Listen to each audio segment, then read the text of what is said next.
This is Tyler Lewis here with Phenon Hoops. We're honored today to have Walter Ghaffar with us today. Thanks for joining us, man. No problem. It's a blessing to be on here. No, thank you. We appreciate you. These past few months, man, you've dealt with and overcome a lot of adversity. Can you take me through the adversity you had to deal with? Oh man, let's get started. First I was in the summer. I had a really good year at AAU ball, and just came off a great season. And then next thing you know, I went to a camp, and then I pulled my groin, and I was on crutches for 3 weeks, and I couldn't do anything. Not even I couldn't even walk. It was tough, and then a few months later, I got COVID, and that just put a wrench into everything. First, I had to quarantine, of course, for 14 days. I couldn't do anything but just sit in a hotel room by myself. I almost went crazy. Um, and really, that wasn't even the worst part at all, right? It's I like to say one thing is you got to take this COVID stuff very seriously because me as an athlete, it took a big toll in my life. It almost cost me the game of basketball. I remember that one night I came back from my girlfriend's house, and I just had a lot of chest pain, but I just ignored it because I didn't think it was anything. I definitely didn't think it was COVID. So I had it 2 months ago. Um, I was I was in the car, and I I just started feeling this agonizing pain in my chest, and I didn't know what it was. And next thing you know, I was like, okay, I need to call the 911. And then I called them. I couldn't get any service, and so I went outside the car to get service. And I finally got service, and I called. And the next thing you know, I collapsed on the street, and I was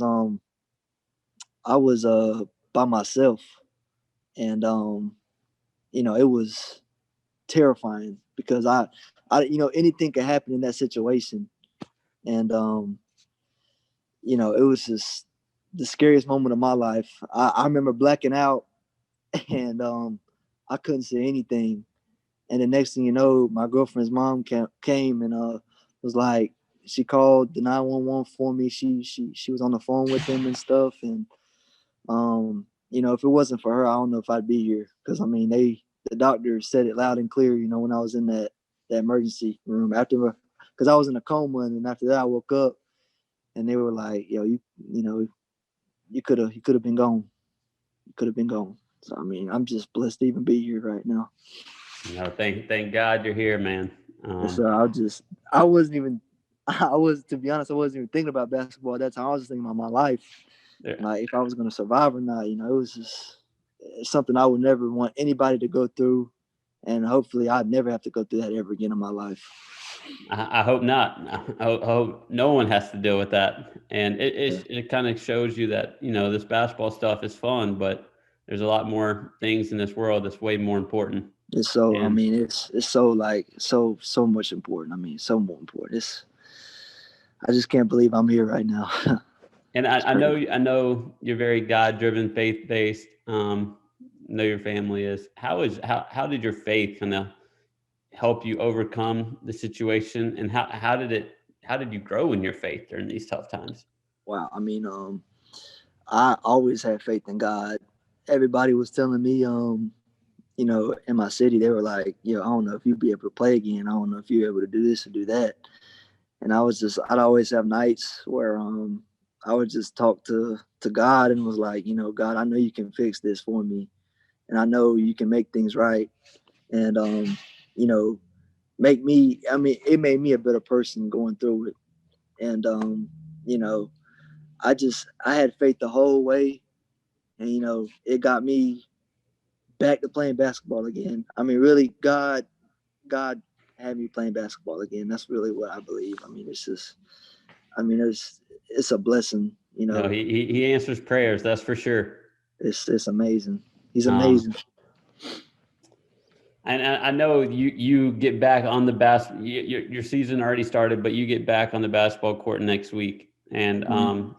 how excited are you to get back playing Oh my like gosh, in a game? I And can't what even. is that moment going to be like when you step out there on the court? Um, it's gonna feel like I'm a symbol. Like I feel like people that went through what I went through. I feel like I'll be a symbol to whoever has to deal with what I had to deal with because I know I wasn't the only one affected by it. I know there's a lot of kids that have lost their season by this, and I just want to make a big impact when I step on that court and like I'm playing for not just me but for everybody that's gone through the struggle, and just to keep my faith out there and keep their faith intact, and just keep praying, and then it's gonna happen for you. God is God is amazing, and they just got to realize that. No, every he God is amazing. Mm-hmm. That's for sure.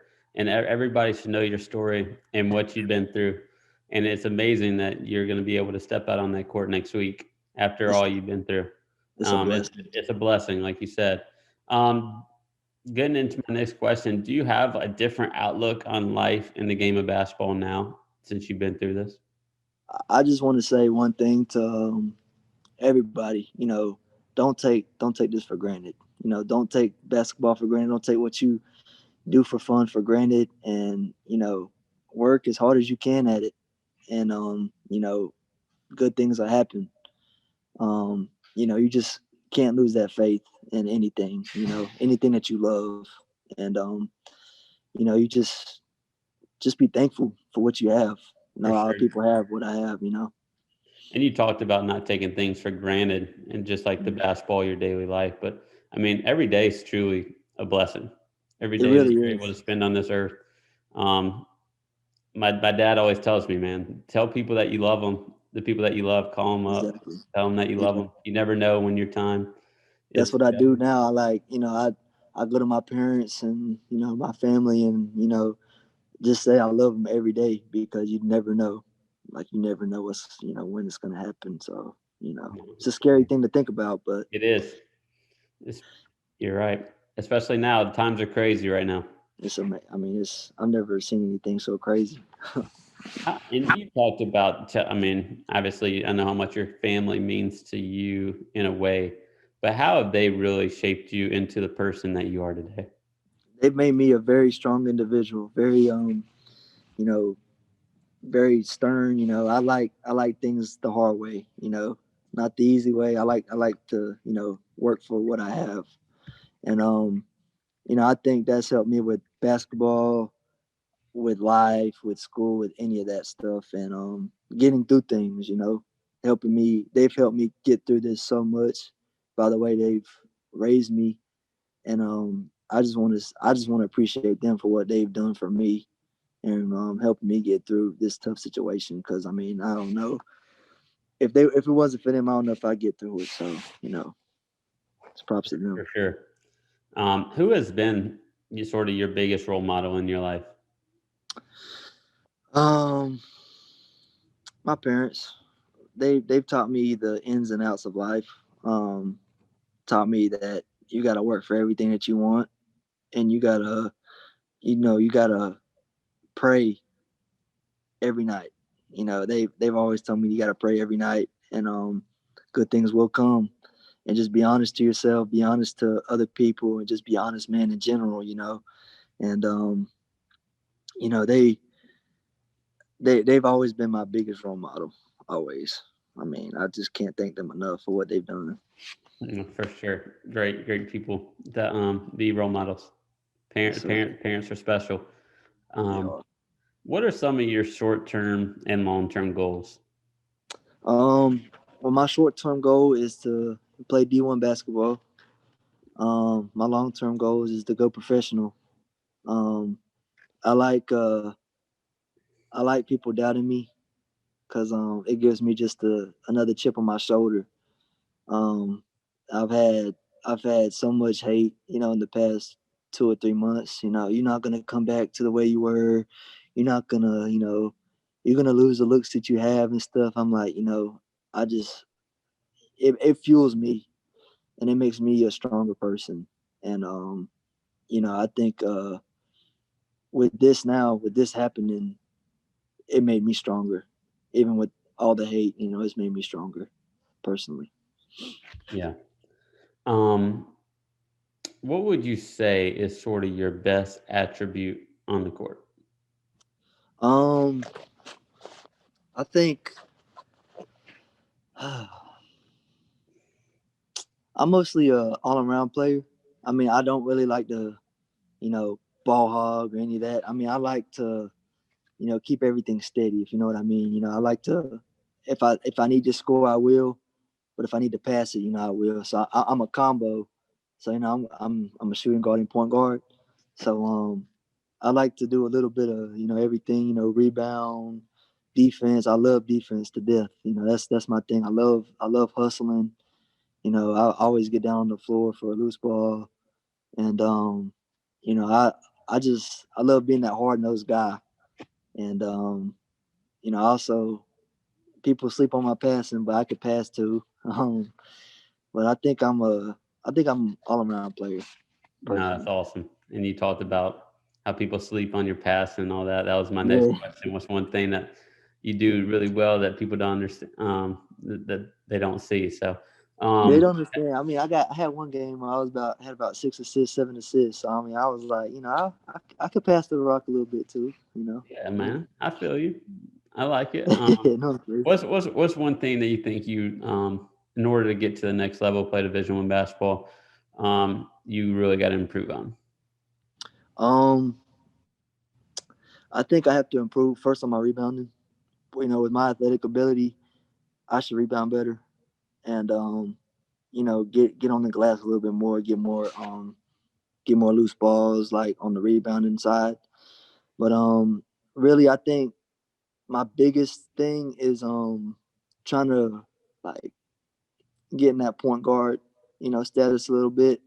Because all the coaches that have talked to me, they're like, you need to be a point guard, you need to be a point guard. So I think I need to transition myself into being a point guard instead of being a combo. Because it's for me, it's been tough to kind of switch into that stage of being a point guard. And I know it's something I need to work on, but I'm gonna keep working on it as hard as I can and as long as I can. I feel you. Obviously, being a point guard's is kind of special out there. I was a point guard myself, so It's and the point, tough. the main thing to being a point guard is you're judged on wins and losses, and you're judged on how you lead the team. That's right. And That's right. That's and my thing. I had to learn how to lead a team. That's my main thing. yeah, for sure. And I mean, it all starts with how it all starts with your leadership, how hard you work, how vocal you are. Don't Right. be scared to speak up, especially it's like you said, every day is a blessing. That's And right. every time you're out there's a blessing. Like don't leave anything behind. If you see something, obviously you should always lead by example now because you should be giving it 100% all the time. And then Most definitely. Hmm. if you're just out every time you're out there, just don't be scared to lead with your voice because it will carry. Especially being a point guard. I mean, that's how you gain a lot of trust and respect out there on the court, and That's it'll right. carry over to your game because you'll get more comfortable out there with the ball in your hands too. Who do you model your game after? Um, I like. I think I'll be like Zach Levine, kinda. Zach Levine in the mix with the Damian Lillard type. I'm I'll I'm an athletic type of guy, but don't you shouldn't really sleep because I can shoot too and I can score. So I think I model my game after Zach Levine the most, but I like a little bit of Damian Lillard at I feel you. Those are two good ones right there. that. Two good ones. Probably Just two the all model. stars this year. That's right. I mean, I hope my man Zach gets it. I mean, he's He's one of only my averaging favorite like players. 30 something points a game. So Exactly. I mean, yeah, I he's don't good. see why he wouldn't get it. Outside of basketball, what do you like to do? Um, I love to I love to just hang out with my friends. I actually love to meditate. I got into meditation around when COVID happened and I was by myself. I love I'll meditate before games. Now I'll meditate before practices. I'll meditate, anytime I can, and it's really helped my mind a whole lot. And it's helped me calm down. I had of course, had a lot of anxiety and nervousness about if I was coming back, or if I was never going to play again, or if I was going to even be the player that I was. And it gave me a lot of anxiety. And I think meditation has been my biggest friend. Hey, I need to learn how to meditate. Yeah, I learned it from my sister, and it's it's so good for your body and your mind and your soul, and I mean, it's like a cleansing. It cleanses me so much. That's awesome. My last question for you. It's kind of a trick question. Okay, If you had to play yourself one on one, are you going to stop or are you going to bucket? I'm gonna stop. I'd I like rather it. um, Why, I'd why are you rather. why are you getting to stop? I like to show myself that if I'm you know, depending on the score I am, I like to score. I like to give myself the satisfaction that I can stop myself from scoring.